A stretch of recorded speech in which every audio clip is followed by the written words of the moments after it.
మిగిలిన ఇండస్ట్రీలతో పోలిస్తే తెలుగు సినీ పరిశ్రమ కాస్త డిఫరెంట్. ఒక జోనర్ లో సినిమా హిట్ అయితే మిగిలిన వారు కూడా అదే ఫాలో అవుతారు. లవ్ స్టోరీస్ సక్సెస్ అయితే లవ్ స్టోరీస్, ఫ్యాక్షన్ హిట్ అయితే ఫ్యాక్షన్ మూవీస్, హర్రర్ కి కాసులు కురిపిస్తే హర్రర్ సినిమాలు టాలీవుడ్ ని ముంచెత్తుతాయి. ఇది మనం చాలా సార్లు చూసాం. ఇప్పుడు అచ్చం అలాంటి దారిలోనే వెళుతున్నాడు mega power star Ram Charan. అసలు మ్యాటర్ ఏంటంటే తమిళ star director A R Murugadoss, super star Mahesh combination లో ఓ మూవీ తెరకెక్కుతోంది. 100 కోట్ల రూపాయలకు పైగా భారీ బడ్జెట్ తో హాలీవుడ్ జేమ్స్ బాండ్ తరహాలో హై లెవెల్ యాక్షన్ సీక్వెన్స్లతో తెరకెక్కుతోందట. అలాగే ఈ సినిమాలో మహేష్ ఇంటెలిజెంట్ ఆఫీసర్ గా కనిపించబోతున్నాడట. ఇప్పుడు అదే దారిలో రామ్ చరణ్ నడవబోతున్నాడు.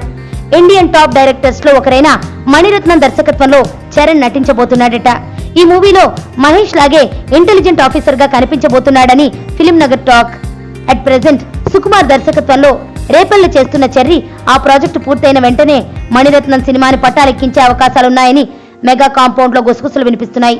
ఇవన్నీ తెలియాలంటే కొద్ది కాలం వెయిట్ చేయక తప్పదు.